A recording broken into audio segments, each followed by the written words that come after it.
Adapun wasiat Nabi kepada Mu'adz bin Jabal, sebagaimana diriwayatkan oleh Imam Bukhari dan Muslim, kata Rasulullah SAW ketika mengutus Mu'adz bin Jabal pada tahun 10 Hijriyah, ya. Innaka sata'ti qauman ahla kitab. Kata Rasulullah, wahai Mu'adz, sungguhnya kau akan mendatangi suatu kaum dari ahlul kitab. Jadi waspadalah, mereka Yahudi dan Nasrani, mereka punya ilmu. Fa idza ji'tahum fad'uhum ila an yashhadu an la ilaha illallah. Ini dalil bahwasanya seorang punya senjata ketika diutus pada golongan tertentu, dia harus mengerti tentang audiens, ya, bagaimana kondisi audiens. Dia harus menyiapkan. Tidak semua audiens dianggap sama. Ngomong sama anak kecil sama dengan orang besar. Ngomong sama anak sekolah, mahasiswa sama dengan orang di pasar, beda.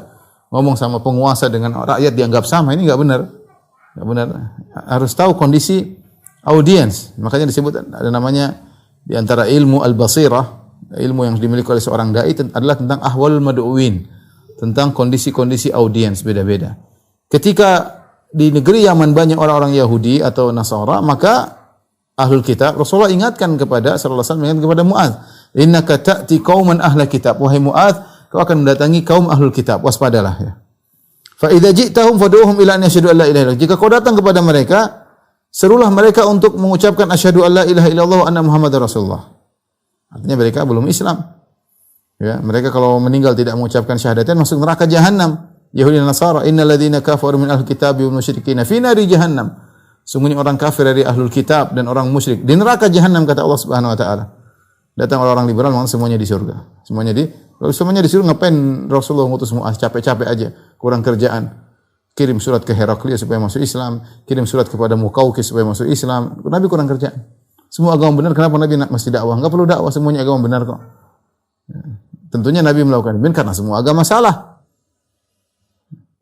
Liyakuna dinu kulluhu lillah. Nabi berdakwah agar semua agama hanya milik Allah Subhanahu wa taala. Tidak ada penyembahan terhadap selain Allah, tidak ada kesyirikan. Oleh karenanya Nabi menyuruh Mu'adz untuk mendakwai ahlul kitab tersebut agar mereka masuk Islam. Fa inhum ata'u laka bidzalik. Kalau mereka taat kepada engkau wahai Mu'adz untuk mengucapkan syahadatain, fa akhbirum anna Allah farada alaihim khamsa salawatin fi kulli yawmin wa lailah. Maka kabarkanlah kepada mereka bahwasanya Allah mewajibkan atas mereka salat 5 waktu dalam sehari semalam. Itu aja yang wajib sehari semalam. Ini semakin dalil bahwasanya selain itu tidak ada yang wajib. Perhatikan pembahasan kita tentang salat sehari semalam. Kalau salat tahunan atau salat gerhana yang lainnya, maka ada khilaf di kalangan para ulama. Salat Id misalnya wajib atau sunnah, ada khilaf. Ada yang mengatakan wajib maupun sunnah. Tetapi kalau berbicara tentang salat ritual dalam sehari semalam, yang wajib cuma 5 waktu. Selainnya tidak ada yang wajib. Mau witir, 2 rakaat fajar, rawatib, salat tahiyatul masjid, ini semua tidak ada yang wajib, yang berulang tiap hari. Yang wajib hanyalah 5 waktu. Apalagi ini adalah diutus oleh Mu'adz tahun ke-10 Hijriyah, sebentar lagi Nabi meninggal. Tidak ada mansukh lagi, ya, karena sebentar lagi Nabi SAW meninggal. Yang wajib cuma salat 5 waktu. Fa inhum ata'u laka bidzalik. Kalau mereka taat kepada engkau, fa akhbir man Allah qad farada alaihim shadaqatan tu'khadhu min aghniyahim faturaddu ala fuqaraihim. Kalau mereka taat mau salat, kabarkan kepada mereka bahwasanya Allah mewajibkan mereka untuk membayar zakat. Sedekah maksudnya zakat wajib. Yang diambil dari orang-orang kaya mereka dan dikembalikan kepada orang miskin mereka. Diambil buat kepentingan mereka sendiri, yang kaya diambil dikembalikan kepada fakir miskin. Ya, diambil untuk dikembalikan kepada fakir miskin. Makanya kalau zakat sebaiknya dibagikan kepada orang-orang sekitar, ya. Orang-orang miskin tersebut melihat orang kaya. Apa di antara fungsi zakat? Fungsi zakat adalah untuk menghilangkan kepiluan hati orang-orang miskin. Orang miskin tidak perlu dengki kepada orang kaya. Orang miskin tidak perlu hasad kepada orang kaya karena dia tahu orang kaya ini akan membagi kalau sudah waktunya. Ya, dia akan membagi sehingga tidak ada kedengkian dari hati orang miskin, tidak ada kepiluan hati mereka, tidak ada hasad karena mereka tahu orang-orang kaya ini bertanggung jawab, mereka akan kasih zakat kepada orang miskin. Oleh karenanya zakat bagus dibayar kepada orang miskin sekitar kita. Ya, kalau sudah berlebihan baru kita lempar ke daerah luar. Makanya dikatakan di sini shadaqatun tu'khadhu min aghniyahim faturaddu ala fuqarihim. Sedekah yang diambil dari orang kaya mereka dan dikembalikan kepada orang miskin mereka. Diputar kepada mereka sendiri, ya, pada penduduk Yaman. Fa inhum ata'u laka bidzalik. Kalau mereka taat untuk bayar zakat, fa iyyaka wa qara'ima amwalihim, maka waspadalah engkau dari harta yang mulia. Karaim jamak dari karimah, yaitu nafisah, yaitu harta yang paling berharga. Kalau kamu ngambil zakat mereka, wahai Mu'adz, jangan ngambil zakat yang hewan yang paling bagus. Misalnya onta 5 ngambil satu. Misalnya jangan ambil yang paling kambing 40, ambil satu. Jangan ambil yang paling bagus, enggak, ambil yang sedang-sedang aja. Hati-hati. Kalau kau mengambil yang paling bagus, mereka bisa jadi jengkel. Wattaqi da'watal mazlum, berarti kau zalimi mereka. Kalau kau sudah zalimi mereka, waspadalah dengan doa mereka. Fa innahu laisa bainahu wa bainallahi hijab. Sungguhnya doa orang yang dizalimi tidak ada hijab perantara antara dia dengan antara doa tersebut dengan Allah Subhanahu wa taala. Artinya mudah dikabulkan. Hati-hati kita menzalimi orang. Dia mungkin berdoa sekarang, ya Allah binasakan si fulan. Dia telah menghina aku, dia telah menzalimi aku. Taib. Mungkin dikabulkannya 10 tahun lagi, 20 tahun lagi, tapi akan dikabulkan. Akan dikabulkan. Ya, dakwanya orang zalimi mengerikan. Dan orang yang menzalimi kadang dia jatuh tanpa dia sadari. Dia terjatuh, dia mulai terpuruk, mulai terhina, mulai terendahkan terus pelan-pelan, dan dia merasa itu normal, dia merasa itu natural. Bukan, padahal itu adalah hukuman dari Allah. Saking Allah begitu lembutnya menjerumuskan dia, dan itu akibat doa orang dia zalimi, dia tidak sadar. Dia tidak sadar.